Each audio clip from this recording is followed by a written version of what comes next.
Hello boys and girls, welcome to another episode of FoulkesBrau. I'm just going to close this door. It's a nice rainy day outside. We'll get rid of that noise. Today is Saturday the 4th of April 2020, and for those of you not aware, we are now in day 9 of lockdown in South Africa with the COVID virus. Yes, it's 8:20 in the morning. I'm having a beer. It's not actually 8:20 in the morning. Well, it is 8:20 in the morning in South Africa, UTC +2. But I've been on the go since early this morning already, probably since about 2 o'clock. So, for those of you thinking I'm an alcoholic, well, your choice. Our death toll as it stands at the moment, I will link our spreadsheet in up above, is 1,000, not our death toll, our infection rate is 1,505 people. We've had 9 deaths so far, and we've conducted 50,361 tests. I'm now taking my information from there's a live COVID South Africa trend going, and they're actually posting the official statistics. So it seems as if our news teams are far behind. They're not actually watching us. This seems to be up to date, except it's 1 day behind, so it's actually yesterday's statistics. So whatever's in the spreadsheet is 1 day old, it seems. Our rand currently is sitting at 19.03 to the US dollar, from 15.97 last week Thursday to 19.03. For those of you not aware, Fitch has downgraded us even further. That's 2 downgrades in a week, and 1 downgrade even further into junk status. Reason being, they pretty much, if you read between the lines, don't trust our politicians. They got us here. Now they have to. If we don't vote the fuckers out, we must deal with it. It is weekend, so news will be very scarce over the weekend. Today on the bench, we've got this HiSense TV. It's again from a friend of mine that works with us, our HR lady. It's one of her friend's TVs, and apparently it started going black and white, and then now it's got no display. So I thought it'd be I've got nowhere else to go. I thought it'd be a good idea to have a look inside this HiSense TV.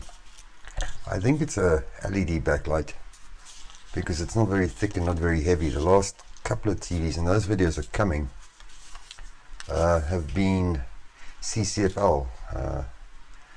It's fluorescent lamp backlights, and they're quite heavy, bulky things, and I don't mind working on them. They're fine. Anyway, before I talk too much more rubbish, let's get on the bench and see what this thing is doing. Obviously, if I've got the spares, I can repair it. If I don't, we'll have to make it a multi-part video and then order whatever we need to complete the repair.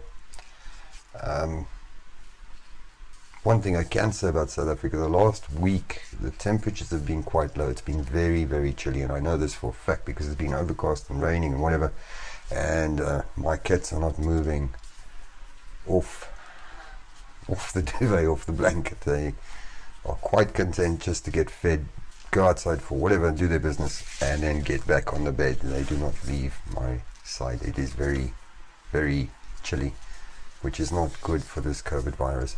Anyway, I've talked enough rubbish. Let's get on the bench. Let's have a look at what this thing is doing and what it's not doing, and then take it from there. Right, so here's our HiSense TV on the bench. I haven't opened it or anything. First thing you might be able to see is this is the power cord that my friend gave me with it. 2-pin, so no earth, and it's been charged through. So that power cord is definitely not going to do it for us. So what I'm going to do, I'm going to just take a power cord that I know is right. Let's find at the back where this thing goes in. It's a bit tricky fumbling around here. Is it there? Yeah, I think it's there. Yes, there we go, it's plugged in. And what we can see, or you can't see, let's see if we can get you down a little bit. Sorry for the bumpiness. There we go.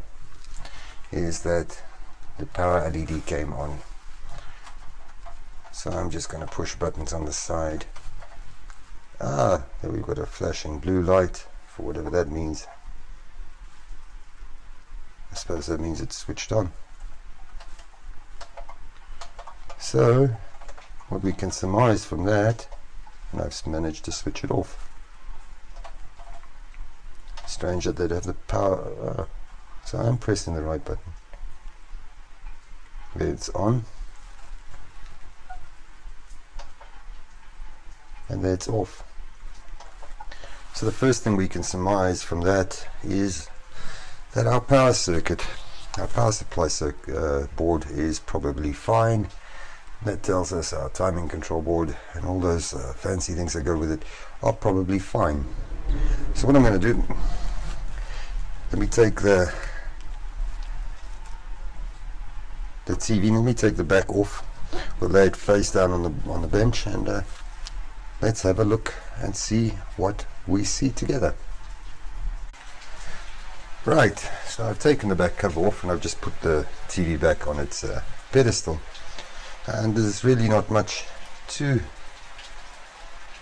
this TV. We have our power supply here, live and neutral mains coming in, 230 volt, common mode chokes, filtering, capacitors, rectification, switching MOSFETs, switching transformers, some more rectification, more filtering, probably bulk storage up here, and that is probably more inductance up there, more inductance. We're not really worried about the power supplies. We know it's working because we saw the LED. Remember, our LED is down here, so this is coming from all the way from the right, from this board, our timing control board. I don't think you've seen that video, but these power supplies are very clever, because what it does is it's got sensing through this timing control board, and this timing control board, if it senses that everything is healthy, all its circuitry is healthy, it will then go and back to this guy and say, okay, great, you can switch on all the different bus voltages, the 5 volts, the 24 volts, 19 volts, whatever the hell they're using. This red cable down here is coming down here to this LED, so that's not a problem. We know that turns blue, so we can assume this is right. The only wires that are going into the back of this casing, in other words to the backlight, are up here. So let's just move you a little bit closer to that.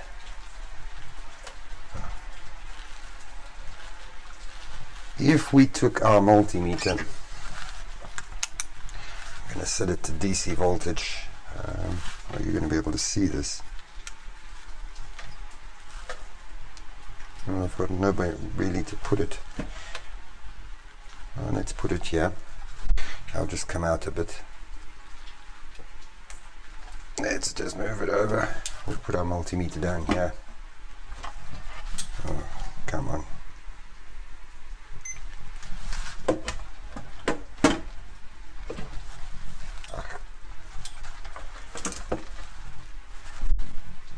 That should be fine. All I'm going to do, we've got power on this board, so be very, very careful. I'm just going to measure the voltage up here. across the 2 points going to the back. Oh, okay, Craig, you need to see in there. So if I measure across those 2 points, you see I'm getting 230, 220 volts. And you'll see it's jumping, it's because it's pulsing. So I'm passing from up here power to my backlight, and my backlight's not switching on. So what we need to do, or what I need to do, is further take this off so we can get to the backlight and we can take a further look at it. So let me take all this off, because what I suspect is one of the diodes, the LEDs in the chain, is blown.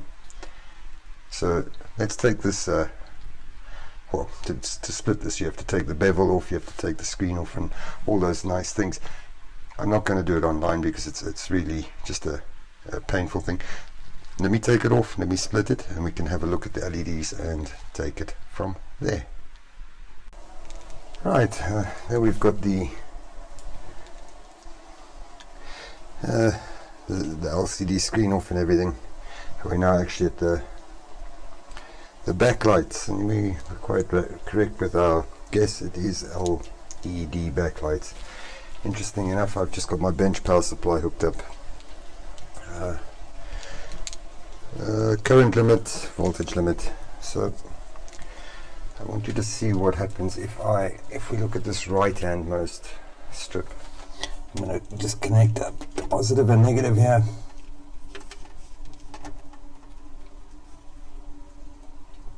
A brief flicker and then out.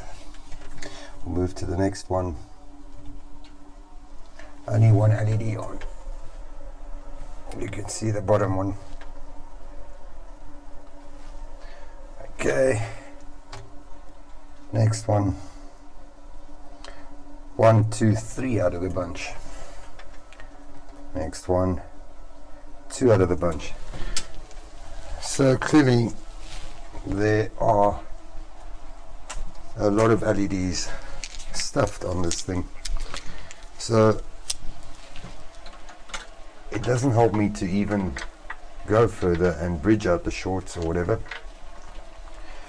What we're going to have to do is order 1, 2, 3, 4, 5, 6, 7, 8 of these LED backstrip lights. Normally they're not expensive. I think I picked up for the other TV repair, which I'm still waiting for. I think it was it was $150 all in. So 150 or 300, I can't remember off the top of my head. So there we are. That's where we sit with our TV. So what I'm going to do is, we'll get hold of the owner and see what they want to do. So this is a multi-part video. We'll replace these LED back strips and see what else is wrong with this. So we'll just cut to the end then. Right, not much of a video, I'm afraid. Typical with these LED TVs, the backlight strips go, it's nothing common, they're very cheap. The only painful thing is taking off the beveling and the LCD itself in the second bevel, and then they've got a diffuser, piece of it's like perspex, it's rough, so it diffuses the light. You've just got to work very, very slowly and very careful. Now what I do, I don't like using plastic sponges. I actually use a paint stripper, common paint stripper, but get the wide one, because it's relatively sharp. You can get the whole face in, and that I find works better for me. Just work very slowly, you get it in, and just slowly wedge it and lift and slide along. It just works much better for me. It really isn't a major thing to take the front bevel off. If you lay the TV down, screen up, you've got to take the top bevel off.